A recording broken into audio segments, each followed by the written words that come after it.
आता डोळ्यांच्या सर्व आजारांवर अत्याधुनिक उपचार कणकवलीत, तेही अगदी माफक दरात.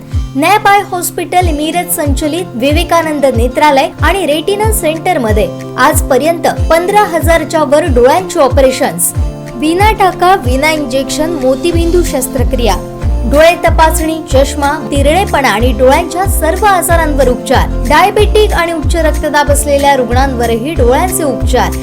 आजच संपर्क करा विवेकानंद नेत्रालय आणि रेटिना सेंटर, प्रहार कार्यालयाच्या शेजारी, सनराइज टॉवर, श्रीधर नाईक चौक, मुंबई गोवा हायवेवर, कणकवली.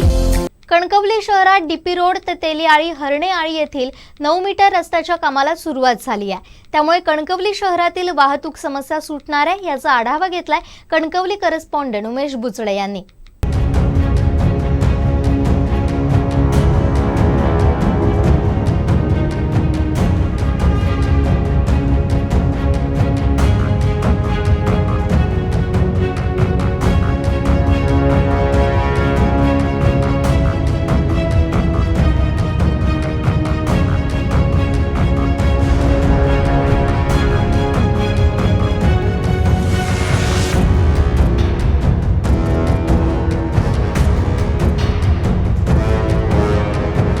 नमस्कार, आता आपण आहोत कणकवली येथे डीपी रस्त्यावर. डीपी रस्त्यावरचा जो रस्ता आहे तेलीआळी हरणेआळी मार्गे हा जो रस्ता नगरपंचायतच्या ठिकाणी जातो आणि त्या रस्त्याच्या कामाला येथे सुरुवात झालेली आहे. एकंदरीत कणकवलीत रस्त्याचं जाळं विणण्यात आलेलं आहे आणि मोठे रस्ते व्हावेत यासाठी जे मागील सत्ताधारी होते, जे भाजपच्या कालावधीची सत्ता होती, माजी नगराध्यक्ष समीर नलावडे असतील, बंडू हरणे असतील उपनगराध्यक्ष, यांनी जो एक प्लॅन बनवला होता आणि नगरपंचायत प्रशासन यांनी देखील हे महत्त्वाचं पाऊल उचललं होतं. त्याच रस्त्याला धरून बरेच झाले. आता हा कणकवली शहरातील जो डीपी रस्ता आहे, म्हणजे हरणेआळी तेलीआळी मार्गे जो जाणारा रस्ता आहे नगरपंचायतकडे, तो 9 मीटरचा रस्ता आहे. त्या कामाला येथे सुरुवात झालेली एकंदरीत आपल्याला दिसत आहे. येथे जे एक स्टॉल होता, घर होतं, ते हटवण्यात आलं आणि अशाच पद्धतीने हे काम सुरू झालेलं आहे.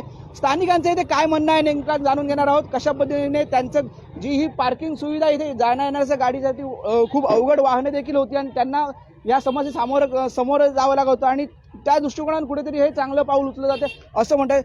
गुरुजी, तुम्ही इथे बरेच वर्ष राहताय, समस्या इथे सुटते, काय सांगताय? नाही, एक चांगली गोष्ट होते, कारण पहिला जो रस्ता होता तिथे जुनं घर होतं आणि त्यामुळे तो जो कट वळणं पाहिजे ते वळण झालं नव्हतं त्यावेळी.